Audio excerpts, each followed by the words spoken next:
जय हिंद साथियों, स्वागत है आप सभी का आपके अपने परिवार जेकेएम स्टडी पॉइंट पर। मैं आपके लिए लेके आ चुका हूँ आरपीएफ नई भर्ती 2024। आ गया पूरा का पूरा पेपर। इसमें आपके जीके के क्वेश्चन, रीजनिंग के क्वेश्चन, गणित के क्वेश्चन, सभी क्वेश्चन होने वाले हैं। टोटल आपके लगभग 120 क्वेश्चन का पेपर आता है। उसमें से यदि आपके 110 प्रश्न आपके सही हो रहे हैं अभी से, तो आपकी तैयारी बहुत ही अच्छी है और इस तैयारी को आगे कंटिन्यू करना है। यदि आपके 110 नंबर नहीं आ रहे हैं और इससे कम कम नंबर आ रहे हैं, तो आपको अपनी तैयारी को मजबूत करने की आवश्यकता है और आपकी तैयारी को मजबूत हम करवाएंगे। जुड़ जाइए आज ही जेकेएम स्टडी पॉइंट के साथ। आपके एग्जाम के दिन तक आपको लगातार क्लासें मिलेगी यहाँ पर, और सभी नई नई क्लासों का लिंक आपको व्हाट्सएप ग्रुप में मिल जाएगा, तो व्हाट्सएप ग्रुप में जुड़ जाना है। यदि आप व्हाट्सएप ग्रुप से नहीं जुड़ सकते तो टेलीग्राम ग्रुप की लिंक आपको मिल जाएगी, उससे भी आपको जुड़ जाना है। अपना सिलेक्शन पक्का करना है और आपके सीने पर वर्दी हो, यही मैं आशा करता हूं आपसे। ज़्यादा टाइम पास ना करते हुए हम अपन फर्स्ट क्वेश्चन की ओर चलेंगे कि कहते हैं, हो चुका आगाज रण का, युग बदलने की तैयारी है, जीत उसी की होगी जिसका संघर्ष अभी तक जारी है। क्या जारी है? अभी तक संघर्ष जारी है। यहाँ फर्स्ट क्वेश्चन आ चुका है, चेचक का टीका किसने विकसित किया था? रॉबर्ट कोच ने, लुई पास्चर ने, अलेक्जेंडर फ्लेमिंग ने, एडवर्ड जेनर ने। यहाँ पर सभी को करेक्ट आंसर बताना है कि चेचक का जो टीका था आपके, इसका विकास किसने किया। यानी चेचक रोग का निदान करने के लिए जो टीका बनाया गया, जैसे आपके कोरोना का टीका बना कोरोना वायरस से लड़ने के लिए, उसी तरह एक चेचक रोग है, उसके लिए भी एक टीका बनाया था। वो किसने बनाया था? यहाँ पर आपके चेचक का टीका बनाया था आपके एडवर्ड जेनर ने बनाया था। डी एकदम करेक्ट आंसर हो जाएगा। और दो तीन इंपॉर्टेंट टीके देख लेते हैं। आपके डायबिटीज डायबिटीज यानी किसको बोलते हैं? अपने शुगर को बोलते हैं। शुगर का टीका किसने बनाया था? आपके वैज्ञानिक नाम था बेटिंग। बेटिंग ने आपके किसका टीका बनाया था? आपके शुगर का टीका बनाया था, बेटिंग ने बनाया था। और देख लेते हैं पोलियो वैक्सीन। जो आपके पोलियो हो जाता है बच्चों को, किसी को भी पोलियो हो जाता है, उसकी वैक्सीन किसने बनाई थी? पोलियो की वैक्सीन बनाई थी जॉन ई साल्क ने आपके क्या बनाया था? पोलियो की वैक्सीन बनाई थी। और देख लेते हैं आपके पेनिसिलिन आपका टीका किसने बनाया था? आपके अलेक्जेंडर फ्लेमिंग। यहाँ पर कौन हो जाएगा? Alexander Fleming. यहाँ पर सही नहीं लिख रखा हो तो यहाँ पर लिख रखा है अलेक्जेंडर फ्लेमिंग ने बनाया था। किसका? पेनिसिलिन का टीका आपके अलेक्जेंडर फ्लेमिंग ने बनाया था। नेक्स्ट क्वेश्चन की ओर चलेंगे। नेक्स्ट क्वेश्चन आ चुका है आपकी स्क्रीन पर, पाक जल मरु मध्य। क्या लिख रखा है? पाक जल डमरू मध्य श्रीलंका को से अलग करता है। यानी कि पाक जल डमरू मध्य श्रीलंका को किससे अलग करता है? भारत से अलग करता है, मलेशिया से अलग करता है, मालदीव से अलग करता है, या इंडोनेशिया से अलग करता है? यहाँ पर क्या बोल सकते हैं इसको? पाक जल संधि। इसका दूसरा नाम क्या हो जाएगा? पाक जल संधि हो जाएगा। पाक जल संधि नाम सुनते ही आपको पाकिस्तान की याद आ रही होगी, लेकिन पाकिस्तान गलत आंसर हो जाएगा। भारत और श्रीलंका को अलग करने वाला जल संधि कौन सी हो जाएगी? आपके पाक जल संधि, पाक जल डमरू मध्य, या फिर आपके पाक जल संधि। दोनों में से कोई भी आए, आपको भारत और श्रीलंका लॉक कर देना है। यहाँ पर एकदम करेक्ट आंसर कौन सा हो जाएगा? ए एकदम करेक्ट आंसर हो जाएगा। और आपको इंपॉर्टेंट आपके जल डमरू बता देता हूँ, जो आपके लिए बहुत ही इंपॉर्टेंट होने वाले हैं। मलक्का जल डमरू। मलक्का आपके क्या होता है? इंडोनेशिया को और किसको अलग करेगा? आपके मलेशिया को। इंडोनेशिया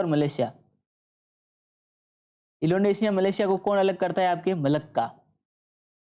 मलक्का जहीं पे भी नाम आ जाए, आपके इंडोनेशिया और मलेशिया को अलग करता है। और आपके क्या हो जाएगा? डोवर डोवल जल डमरू डोवर। डोवर आपके किसको अलग करता है? फ्रांस और इंग्लैंड। ये आपके बहुत ही इंपॉर्टेंट है, इसलिए मैं बता रहा हूँ। यानी कि यहाँ पर पूछ सकता है कि फ्रांस और इंग्लैंड को अलग करने वाला जल संधि कौन सी हो जाएगी? आपके डोवर हो जाएगी। फिर जिब्राल्ट आपको स्पेन और मोरक्को को अलग कौन करता है? जिब्राल्ट करता है। नेक्स्ट क्वेश्चन की ओर चलेंगे अपन। 1944 में इनमें से किसने गांधीवादी योजना बनाई थी? महालनोबिस ने, गाडगिल ने, एमएन ने, या श्री नारायण अग्रवाल ने? 1944 में जो आपके गांधीवादी योजना बनाई गई थी, क्या बनाई गई थी? गांधीवादी योजना। एक प्रश्न का उत्तर यही मिल गया कि 1944 में गांधीवादी योजना की शुरुआत कब की गई थी या कब बनाई गई थी? आपके कब बनाई गई थी? 1944 में हो गया था। और यहाँ पर क्या देख लेंगे कि इसकी निर्माण किसने किया था? इसका निर्माण आपके किसने किया था? श्री नारायण अग्रवाल हो जाएगा। डी एकदम करेक्ट आंसर हो जाएगा। गांधीवादी योजना का उद्देश्य क्या था? इसका उद्देश्य था कि लोगों के जीवन को सुधारा जा सके, यानी कि बुनियादी सुविधा उपलब्ध करवाई जाए। बुनियादी सुविधा जो होती है वो लोगों को बहुत ही अच्छे से उपलब्ध कराई जाए। फिर आपके ग्रामीण उद्योग बढ़ाए जाए, ग्रामीण उद्योगों को बढ़ाया जाए। और क्या सर जी? और इसमें क्या था? वैज्ञानिक विकास, यानी वैज्ञानिक रूप से आपके क्या हो, लोगों का क्या हो, विकास हो। ये सभी चीजें किसमें थी? गांधीवादी योजना के अंतर्गत थी। नेक्स्ट क्वेश्चन की ओर चलेंगे। मैं आशा करता हूं कि आपको समझ में आ रहा होगा। यदि आपको अच्छे से समझ में आ रहा है तो इस नंबर पर व्हाट्सएप पर मैसेज कर देना है, व्हाट्सएप ग्रुप में जुड़ जाना है 7976775547। इस नंबर पर व्हाट्सएप पर मैसेज करना है, हमारी टेक्निकल टीम आपको व्हाट्सएप ग्रुप में जोड़ देगी। 2011 की जनगणना के अनुसार भारत की साक्षरता दर है 74%, 95%, 65% या 85%। 2011 की जनगणना मैंने आपको पहले भी बता चुका हूं मैं आपको कि जब जो भी क्वेश्चन आएगा आपके 2011 की जनगणना से ही आएगा ज्यादातर क्वेश्चन, क्योंकि अभी तक कोई प्रॉपर जनगणना नहीं हुई है। बस आंकड़ा ज्ञात है कि इतना जन्म हुए हैं, यानी साक्षरता दर की जनगणना नहीं हुई है। आपके महिला साक्षरता दर नहीं हुई है, पुरुष साक्षरता दर नहीं हुए, बच्चों में साक्षरता दर नहीं हुई है। ये सभी गणनाएं होनी बाकी है। तो आपके 2011 की जो जनगणना हुई थी उसी के अनुसार आपके साक्षरता दर की आपकी गणना होगी, या फिर आपके किसी भी प्रकार के जनसंख्या से संबंधित क्वेश्चन 2011 से ही आने वाले हैं। तो यहाँ पर करेक्ट आंसर कौन सा हो जाएगा कि 2011 के अनुसार आपके साक्षरता दर कितनी थी भारत में? 74.04%। 74 पॉइंट क्या हो जाएगा? 04% आपके क्या हो जाएगी 2011 के अनुसार आपके साक्षरता दर हो जाएगी। जिसमें पुरुष साक्षरता दर कितनी है आपके? 82.14% आपके कौन सी थी? पुरुष की थी। महिला साक्षरता दर कितनी है आपके? महिला साक्षरता दर कितनी थी आपके?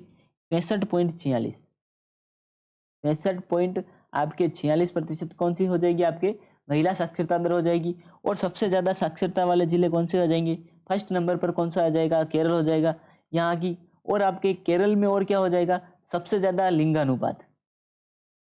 लिंगानुपात भी आपके सबसे ज्यादा कहाँ पर है? केरल में है। लगभग 1000 पुरुषों पर 1086 महिलाएं हैं। और यहाँ पर देख लेंगे दूसरे नंबर पर कौन सा आ जाएगा? मिजोरम आ जाएगा। तीसरे नंबर पर कौन सा आ जाएगा? गोवा आ जाएगा। चौथे नंबर पर क्या आ जाएगा? त्रिपुरा आ जाएगा। और पांचवें नंबर पर क्या आ जाएगा? आपके हिमाचल प्रदेश आ जाएगा।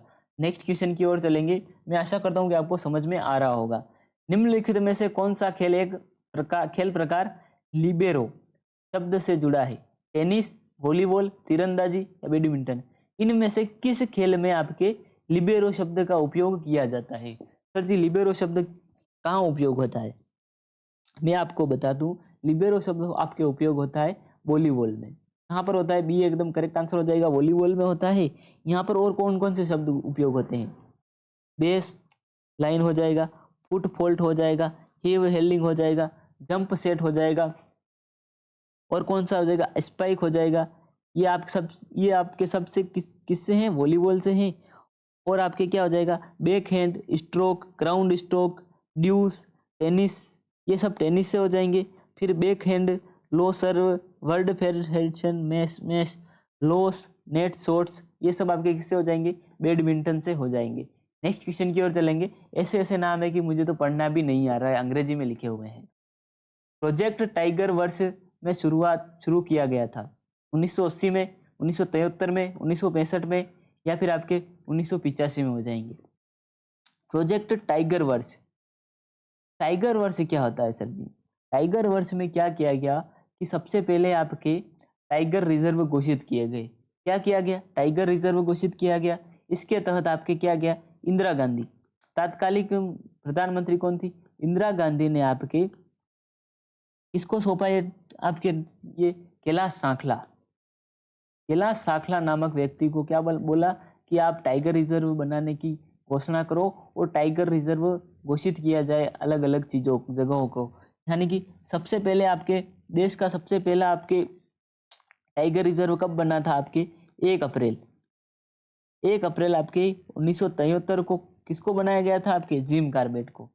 1973 को जिम कॉर्बेट को आपके पहला देश का सबसे पहला टाइगर रिजर्व बनाया गया। और इसमें आपके देख लेंगे टाइगर प्रोजेक्ट टाइगर वर्ष इसमें शुरू हुआ था। आपके प्रोजेक्ट टाइगर कब शुरू हुआ था? आपके जब पहला आपके जिम कॉर्बेट बना 1973 में, तभी आपके शुरू हो गया था, यानी कि बी एकदम करेक्ट आंसर हो जाएगा। बी को लॉक कर देंगे। नेक्स्ट क्वेश्चन की ओर चलेंगे। बंगाल का विभाजन कब हुआ था? 1904 में, 1905 में, 1906 में या 1903 में? बंगाल विभाजन, जिसको क्या बोला जाता है? बंग भंग भी कहा जाता है। क्या कहा जाता है? बंग भंग कहा जाता है। यहाँ पर बंगाल का विभाजन कब हुआ था? बंगाल को कितने भागों में? 2 भागों में बांट दिया गया। पूर्वी बंगाल, फिर आपका कौन सा हो जाएगा? पश्चिमी बंगाल। पश्चिमी बंगाल तो अभी भी भारत में है, लेकिन पूर्वी बंगाल अभी क्या है? बांग्लादेश बन गया है। बांग्लादेश नया देश बन गया है। तो उनका दोनों का बंटवारा कब हुआ था? उन दोनों का बंटवारा एकदम करेक्ट आंसर को कब हो जाएगा? 20 जुलाई। आपको डेट पूछ ले तो 20 जुलाई 1905। 20 जुलाई 1905 को आपके बंगाल का विभाजन हुआ था। बी एकदम करेक्ट आंसर हो जाएगा। बी को लॉक कर देंगे। चलिए नेक्स्ट क्वेश्चन की ओर चलेंगे। जल्दी जल्दी क्वेश्चन को निपटाने की कोशिश करूंगा। परमाणु संरचना की संरचना पर काम करने के लिए 1922 में नोबेल पुरस्कार नहीं दिया गया था। अर्नेस्ट रदरफोर्ड को, जेम्स चैडविक को, नील्स बोर को, जे थॉमसन को। इन 4 में से किस वैज्ञानिक को आपके 1922 में नोबेल पुरस्कार नहीं मिला था? हो सकता है इनको नोबेल पुरस्कार पहले मिल गया हो, लेकिन 1922 में किसको नहीं मिला था? आपके 1922 में सी करेक्ट आंसर हो जाएगा। आपके नील्स बोर को 1922 में आपके नोबेल पुरस्कार नहीं मिलता। सी को लॉक कर देंगे। सी एकदम करेक्ट आंसर हो जाएगा। नेक्स्ट क्वेश्चन की ओर चलेंगे। भारत द्वारा प्रेषित पहला सक्रिय उपग्रह कौन सा है? एडसेट, इनसेट, आर्यभट्ट या कल्पना? यहाँ पर बताना है कि भारत द्वारा जो पहला अंतरिक्ष उपग्रह भेजा गया था, जो किसके द्वारा आपके बनाया गया था? भारत द्वारा, खुद भारत द्वारा स्वदेशी तकनीक से किसको बनाया गया था? आर्यभट्ट को बनाया गया था। सी एकदम करेक्ट आंसर हो जाएगा। ये सभी को याद होना चाहिए। बचपन में क्वेश्चन आते थे किताबों में, 5वीं 6वीं की क्लासों में, कि भारत का सबसे पहला उपग्रह कौन सा था? आर्यभट्ट था। बहुत सी बार आपको याद करवाया गया होगा, लेकिन आप तो भूल जाते हो। इसको कब लॉन्च किया गया? आपको 19 अप्रैल 1975 1975 को आपके यहाँ पर ये लॉन्च किया गया था। लगभग 594 किमी ऊंचाई पर ये स्थापित किया गया था। नेक्स्ट क्वेश्चन की ओर चलेंगे। निम्नलिखित में से मस्कुलोस्केलेटस RER सतह से जुड़ा है? कलकानु, रोमांच नाभिक, नाभिक, राइबोनस? यहाँ पर बताना है कि RER ये किससे जुड़ा हुआ शब्द है? यहाँ पर सभी का करेक्ट आंसर क्या आ रहा है? बी एकदम करेक्ट आंसर हो जाएगा। राइबोसोम, राइबोसोम से जुड़ा होगा। यहाँ पर इसमें क्या होता है? इसका RER का मतलब क्या होता है? मस्कुलोस्केलेटस का मतलब क्या होता है? जो आपके नसों से जुड़ी मांसपेशियां, नसों या मांसपेशियां, मांसपेशियों से जो जुड़ी बीमारियां होती है, हड्डियों के जोड़ से जो बीमारियां होती है, और आपके आसन संयोजी उत्तक नियोजन होता है, वो सभी चीजें किसमें आती है? RER यानी मस्कुलोस्केलेटस में आती है। नेक्स्ट क्वेश्चन की ओर चलेंगे। इनमें से किसके द्वारा सविनय अवज्ञा आंदोलन तमिलनाडु में आयोजित किया गया था?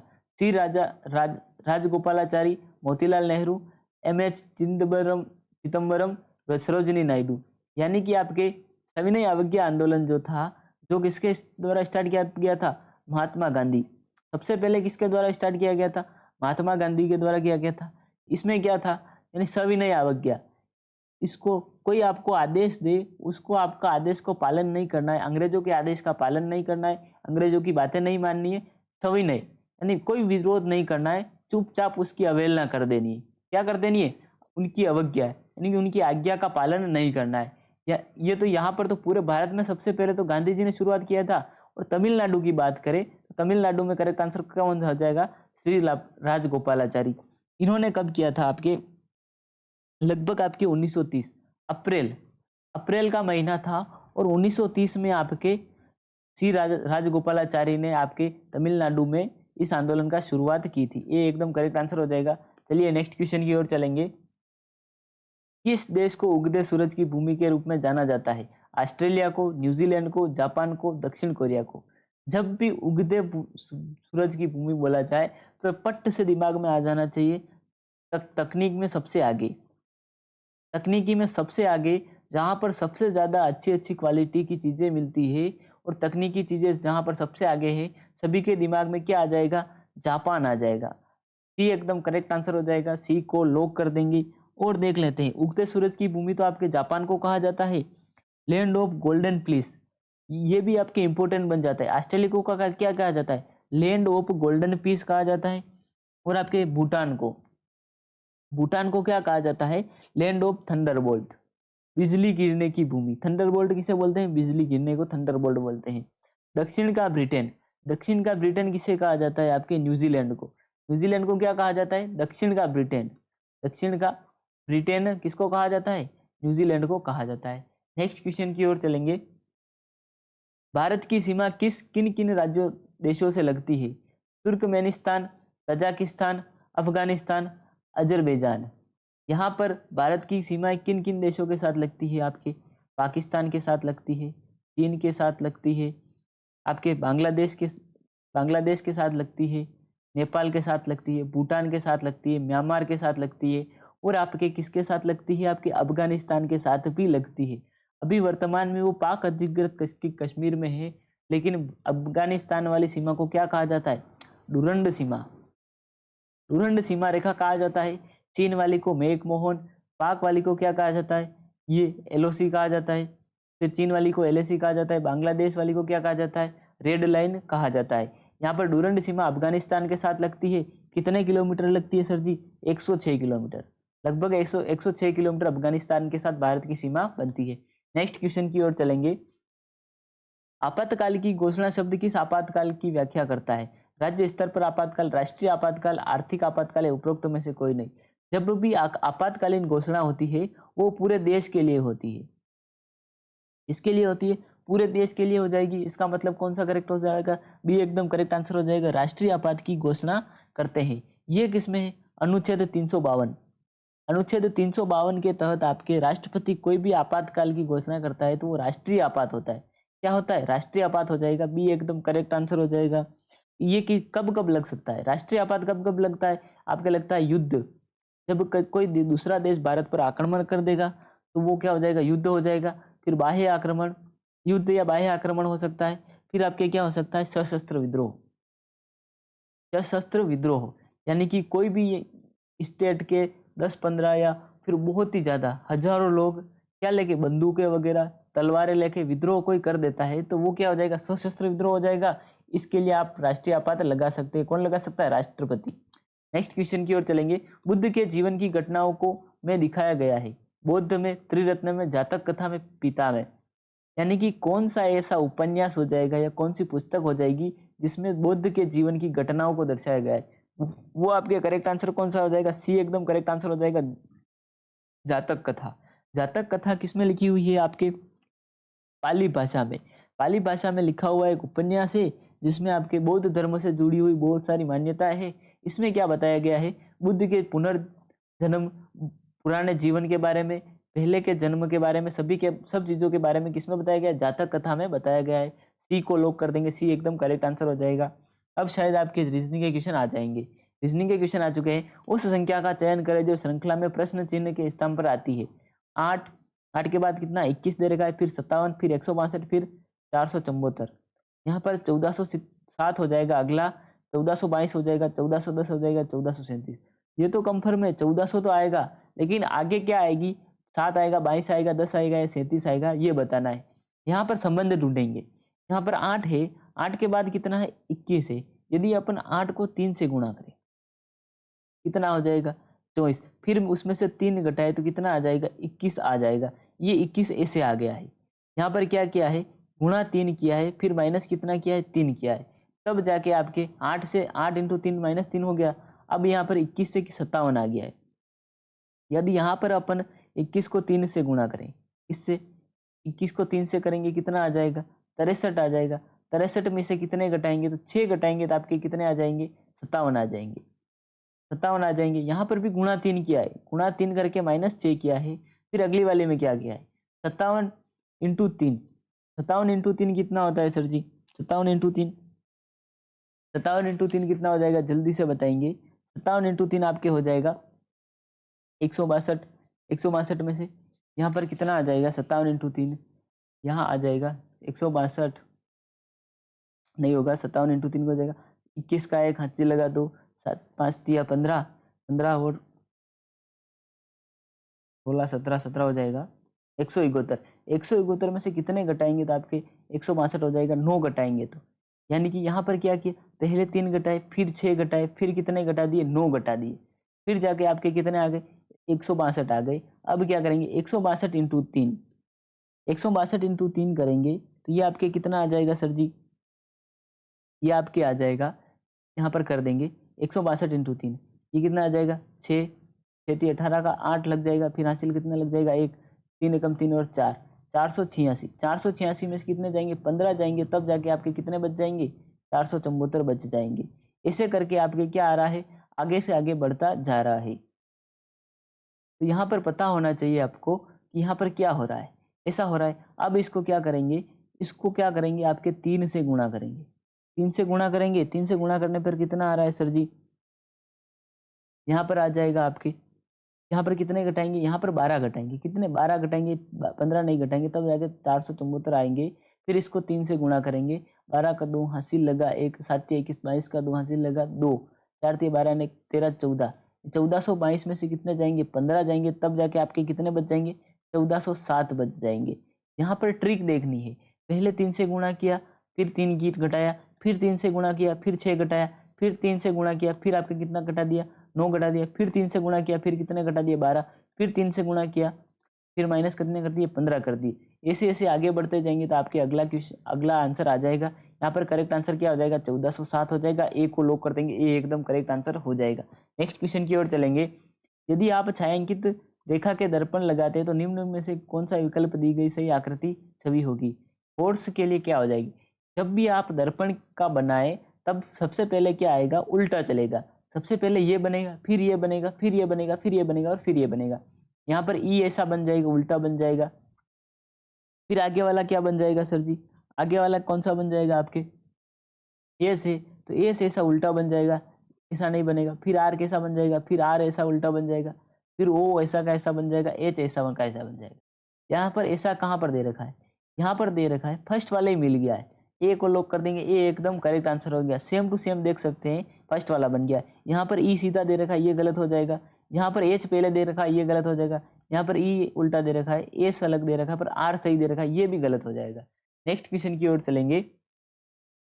यदि एक कोड भाषा में BLOW को कोड के लिए 21 21 52 3 ये लिखा जाता है का उपयोग करने में उसी भाषा में ग्रिड को कैसे लिखेंगे। यहाँ पर देखने वाली बात है, BLOW इसको क्या लिख रखा है। बी का कितना नंबर आता है, 2 नंबर पर आता है। एल कितने नंबर पर आता है सर जी, 12 नंबर पर आता है। ओ कितने नंबर पर आपके, 15 नंबर पर आता है। और डब्ल्यू कितने नंबर पर आता है आपके, 23 नंबर पर आता है। सर जी आपको कैसे पता है, ये सामने दे रखा है, ये तो सबको पता चल रहा है। अब आपको क्या लिखना है, GRI और T लिखना है।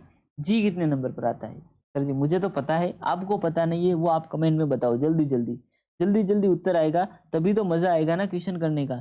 आपके जी कितने नंबर पर आता है, आपके सभी का आना चाहिए आंसर। ऐसा नहीं हो कि आप एक जना उत्तर दे रहा है, दूसरे ऐसे ही आपके देख रहे हैं। जी कितने नंबर पर आ जाएगा आपके, ABCDEFG। जी कितने नंबर पर आ गया आपके, 7 नंबर पर।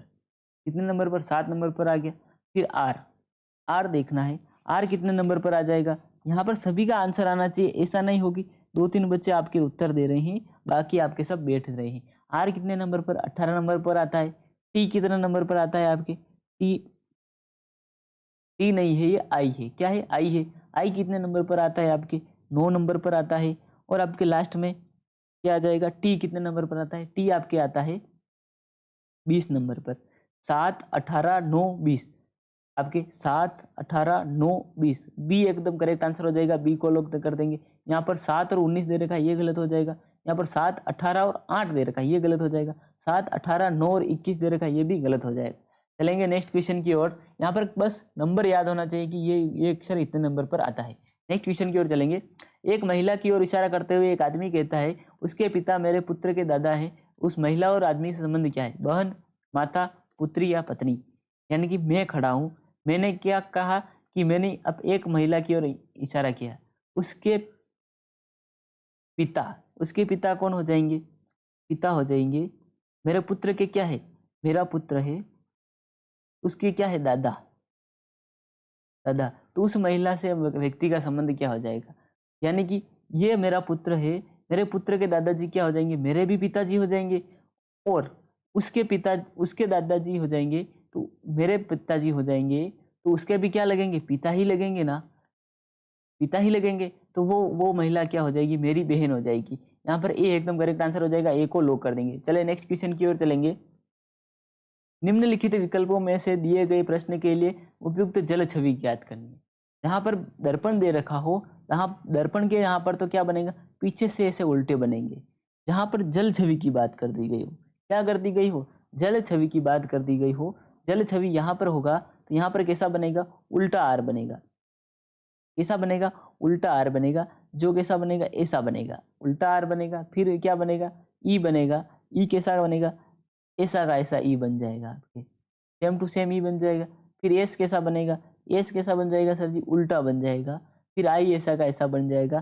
फिर जेड कैसा बनेगा? जेड उल्टा बन जाएगा, ऐसे जेड बन जाएगा, जेड ऐसे बन जाएगा। फिर ये ई कैसा बन जाएगा? ई ऐसा का ऐसा बन जाएगा। यानी कि उल्टा बनना चाहिए। यहाँ पर लिख देते हैं इसको। ऐसा बन रहा है, फिर ई बन रहा है, फिर एस बन रहा है, फिर क्या बन रहा है? आई बन रहा है, फिर क्या बन रहा है? जेड बन रहा है, फिर क्या बन रहा है? ई ऐसा का ऐसा बन रहा है। ये सा जहां पर भी दे रखा है वो करेक्ट आंसर हो जाएगा। इसमें दे रखा है यहाँ पर आर ऐसा बना रखा है, ये गलत हो जाएगा। यहाँ पर भी आर ऐसा बना रखा है, ये गलत हो जाएगा। ये भी गलत हो जाएगा। डी एकदम करेक्ट आंसर हो जाएगा, डी को लॉक कर देंगे। चलिए नेक्स्ट क्वेश्चन की ओर चलेंगे। बहुत ही आराम से पढ़ा रहा हूं मैं। सबसे बड़ी संख्या ज्ञात करें जिसे 180 और 270 के बीच साझा किया जा सकता है। 94, 90, 92 या 96। यानी यहाँ पर क्या ज्ञात करना है? 180 और 270 के बीच क्या किया जा सके? साझा किया जा सकते, या फिर इन दोनों में उसका पूरा पूरा भाग जा सके। यहाँ पर बहुत ही आसानी से हो जाएगा, बिल्कुल नहीं घबराना है। घबराने वाले के क्वेश्चन क्या हो जाते हैं? गलत हो जाते हैं। बहुत ही आसानी से उत्तर निकल के आने वाला है, इसलिए बहुत ही आसानी से हो जाएगा। और बिल्कुल घबराने वाले के क्या हो जाएगा? गलत हो जाएगा। इनका क्या करेंगे? 180 का क्या करेंगे? गुणनखंड करेंगे। 180 का गुणनखंड करेंगे तो 90 इंटू 2 आ जाएगा। 270 का गुणनखंड करेंगे, कितना आ जाएगा आपके? 90 इंटू क्या हो जाएगा? 3 आ जाएगा। या इन दोनों में क्या देखना है? कॉमन देखना है। दोनों के बीच साझा किया सकता है, वो क्या हो जाएगा? कॉमन क्या हो जाएगा? 90 हो जाएगा। तो यहाँ पर करेक्ट आंसर क्या हो जाएगा? बी एकदम करेक्ट आंसर हो जाएगा, ये 90 हो जाएगा। 90 क्या है इसका? महस। 90 क्या है इसका? महस हो जाएगा। चलिए नेक्स्ट क्वेश्चन की ओर चलेंगे। एक चतुर्भुज की भुजाएं 2:3:4:5 के अनुपात में है और परिधि 196 सेमी है। सबसे छोटा पक्ष ज्ञात कीजिए सेंटीमीटर में। 27, 28, 33 या 26। यहाँ पर जब भी अनुपात वाला सवाल दे रखा हो, आंख बंद करके क्या करना है आपके? आंख बंद करके x से गुणा करना है। 2x, 3x, 4x, फिर 5x। इनकी परिधि दे रखी है। चतुर्भुज की भुजाएं दे रखी है। परिधि क्या होती है? चारों भुजाओं का योग होता है, वो क्या होता है? परिधि होता है। यहाँ पर 2x plus 3x plus 4x plus 5x बराबर कितना दे रखा है? 196 दे रखा है। इन सभी को जोड़ने पर कितना आ रहा है? 2 और 3 5, 5 और 4 9, 9 और 4 कितना हो जाएगा? 13। 9 और 4 कितना हो जाएगा? 9 और 5 कितना हो जाएगा? 14। 14x बराबर कितना हो जाएगा? 196 हो जाएगा। x बराबर कितना आ जाएगा आपके? 196 बटा क्या हो जाएगा आपके? 14 आ जाएगा। वो आपके कितना आ जाएगा? 196 बटा 14 कितना होता है? 196 बटा आपके 14 हो जाएगा। ये कितना हो जाएगा? x बराबर कितना आ जाएगा? 14 आ जाएगा। यहाँ पर x बराबर 14 आया है। सबसे छोटा पक्ष, सबसे छोटा 2 के साथ हो जाएगा। 14 इंटू 2 कितना हो जाएगा? 28 हो जाएगा। सबसे छोटा पक्ष कौन सा हो जाएगा? डी, बी एकदम करेक्ट आंसर हो जाएगा।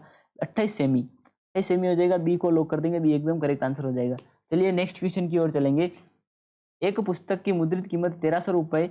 पुस्तक के विक्रेता ने उस पर 10% की छूट दी। यदि वह अब भी 20% लाभ अर्जित कर रहा है तो पुस्तक की मूल लागत रुपए में क्या होगी? 965 हो जाएगी, 995 हो जाएगी, 975 या 985। यहाँ पर कॉमन बात क्या है? 900 तो मिलेगा ही, लेकिन आगे क्या मिलेगा वो ज्ञात करना है। यहाँ पर कुछ नहीं करना है। सबसे पहले क्या करना है? 1300 को ऐसा का ऐसा लिखना है, फिर गुणा का निशान लगाना है। 10% की छूट दी, यानी 100 में से 10% गए तो 90% ऊपर आ जाएगा, बटा क्या आ जाएगा? 100 आ जाएगा। इंटू यहाँ पर लाभ कितना है? 20%, यानी कि 100 में से 120% वो कमा रहा है, तो ऊपर कितना आ जाएगा? 100 आ जाएगा। फिर नीचे कितना आ जाएगा? 120। 100 से 100 कट जाएगा, एक जीरो से एक जीरो कट जाएगा। यहाँ पर एक जीरो से एक जीरो कट गया। यहाँ पर कितना बचा 1300 इंटू 9 बटा कितना हो जाएगा 12 हो जाएगा। इसको सोल्व करने पर क्या आ जाएगा, इसमें 3 का भाग देंगे, ये कितनी बार जाएगा 3 बार, 4 बार चला जाएगा। इसका 4 का भाग इसमें देंगे तो ये कितनी बार चला जाएगा 4 3 बार, फिर आपके कितनी बार जाएगा 2 कितनी बार 8 8 तिया 24 8 8 तिया 24 8 8 चौक 32, ये कितना हो जाएगा 6 7 8 तिया 24 8 7 चौक 28 28 7 बार जाएगा। फिर आपके कितना आ जाएगा कुल मिलाकर के इसको सोल्व करने पर ये कितना आ जाएगा आपके टोटल कितना आ जाएगा 975 रुपये आ जाएगा। यहाँ पर पुस्तक की लागत कितनी हो जाएगी 975 हो जाएगी। सी को लॉक कर देंगे। चलिए नेक्स्ट क्वेश्चन की ओर चलेंगे। एक धातु के टुकड़े की कीमत 145 रुपये से बढ़ाकर 174 रुपये हो गई। वृद्धि का प्रतिशत ज्ञात कीजिए। प्रतिशत में 20%, 10%, 15 या 20, 25। यहाँ पर धातु के टुकड़े की कीमत क्या हो जाएगी 145 से कितनी हो गई है 174 हो गई है। यहाँ पर जब भी लाभ प्रतिशत ज्ञात करना हो तब क्या करना है, इनका अंतर निकालना है। फर्स्ट वाले और सेकंड वाले का अंतर निकालेंगे। 174 माइनस 145 करेंगे, ये कितना आ जाएगा, अंतर आपके कितना आ जाएगा 29 आ जाएगा। 29 का 100% आपके 145 के सापेक्ष क्या निकालेंगे 29 का प्रतिशत निकालेंगे। 29 बटा क्या आ जाएगा 145 इंटू 100। जब भी प्रतिशत वाला सवाल आए लाभ हानि वाला, अंतर निकाल के उसके पहले वाले के सापेक्ष क्या निकाल देना है, प्रतिशत निकाल देना है। इसका प्रतिशत निकालेंगे, ये कितना आ जाएगा 20% आ जाएगा। यहाँ पर करेक्ट आंसर क्या हो जाएगा 20% की क्या हो जाएगी वृद्धि हो जाएगी। एक को ए लॉक कर देंगे, ये एकदम करेक्ट आंसर हो जाएगा। चलिए नेक्स्ट क्वेश्चन की ओर चलेंगे। ये आपके लिए होमवर्क है, बिल्कुल ये आज मैं बिल्कुल नहीं बताऊंगा, ये आपके लिए क्या है होमवर्क है। इसका आंसर आपको बताना है, कमेंट में जरूर बताना है कि इसका आंसर क्या आ रहा है। मिलते हैं नेक्स्ट क्लास में, तब तक के लिए स्वस्थ रहिए, मस्त रहिए, अपनी आरपीएफ की तैयारी बहुत ही अच्छे से करते रहिए। मिलेंगे नेक्स्ट वीडियो में, तब तक के लिए जय हिंद, जय भारत, जय मां सरस्वती।